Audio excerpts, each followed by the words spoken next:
It's good to see you today. It is April 22nd. I hope you are doing well. Our reading today comes from the book of 2 Samuel. We're looking in chapter 5 and the first 11 verses of chapter 6 today. And this is after the death of Ishbosheth, as we spoke about in our last study. And Israel is united at this point. So they come back together and everyone's following David. But anyway, the first few verses as he comes to, let's see, let's just look here in chapter 5 as he begins to reign. And he's going to go to Jerusalem against the Jebusites, verse 6. Some people have questions about this because to just read it seems kind of odd. Verse 6, the king and his men went to Jerusalem against the Jebusites, the inhabitants of the land, who spoke to David, saying, You shall not come in here, but the blind and the lame will repel you, thinking, David cannot come in here. Nevertheless, David took the stronghold of Zion, that is the city of David. Now David said on that day, Whoever climbs up by the way of the water shaft and defeats the Jebusites, the lame and the blind, who are hated by David's soul, he shall be chief and captain. Therefore they say, The blind and the lame shall not come into the house. You probably know what the question is. Why does David hate the lame and the blind so much? And most people think that actually what is being spoken about here is that the Jebusites positioned, as it was a stronghold, they positioned the lame and the blind as a way to mock David, saying, You can't even get past the lame and the blind.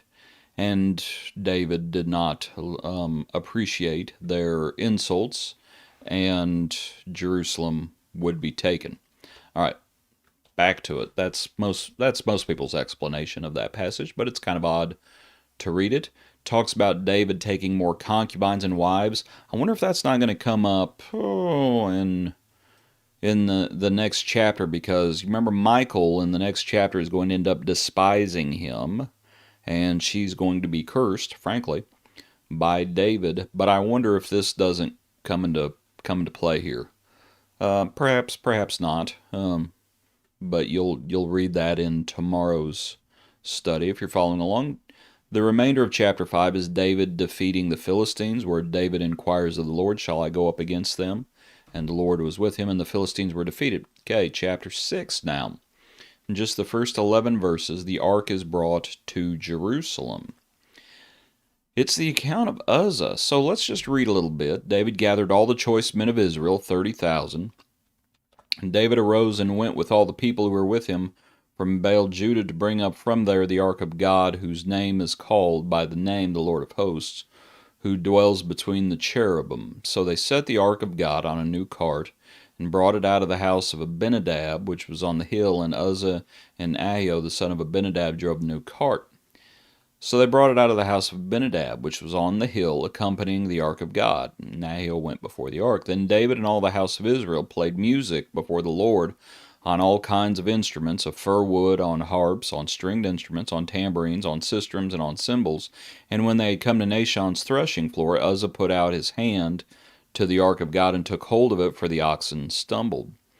Then the anger of the Lord was aroused against Uzzah, and God struck him for his error, and he died there by the ark of God.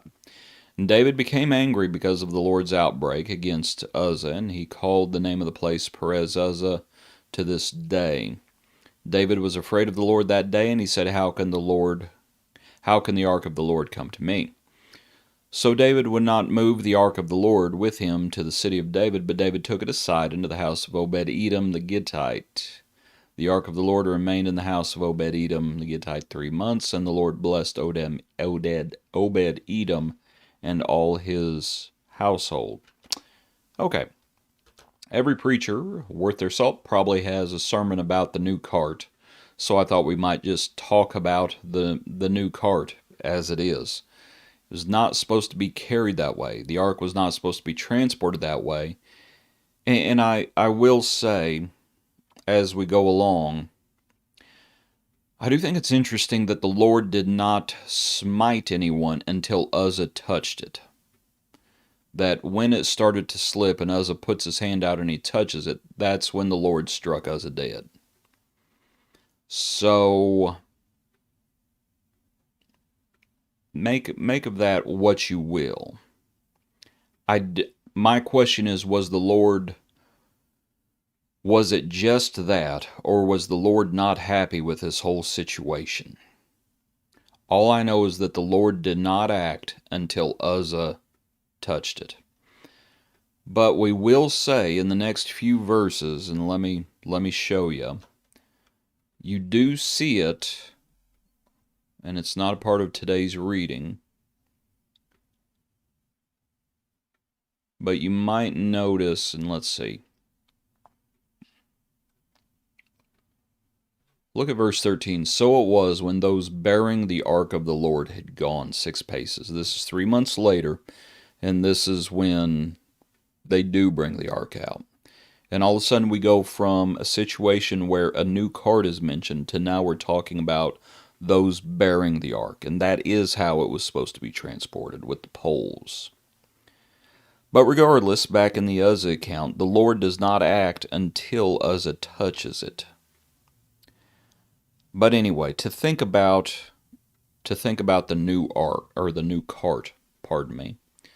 To think about the new cart, and let me back up a little bit. And let's just make a few simple points.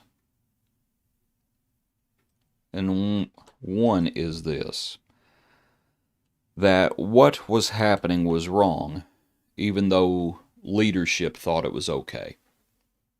And as we think about applications, sometimes people, like I said, every preacher worth their salt has a sermon about the new cart. Well, yeah, but leadership said it was all right. Pardon me, my Alexa back there is interrupting me, and I don't feel like stopping again and see if she keeps piping up. Pardon me if you heard that, though. It was wrong even if leadership says it's okay. David thought it was okay. The king thought it was okay. The king of Israel. Problem is, there's someone higher than the king, and we know who that is. And that's the one who's not going to be too amused by what's happening. But we have to just recognize that wrong is wrong, even if leadership says it's okay.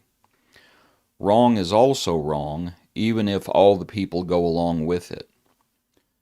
David gathers all the choice men of Israel, 30,000. David arose and went with all the people. This is a city of people on the move. And no one says anything, at least not that it's recorded. They all thought it was okay. Even if the people say it's okay, even if people think it's okay, that doesn't mean that it's okay. Leadership is not authoritative in that way. Majority rules is not authoritative. That it's the Lord who has authority. The people were going along and they were praising God. They were worshiping God. That's what it says in the account, that they were playing on those instruments before the Lord. Verse 5. They were worshiping and praising God on those things.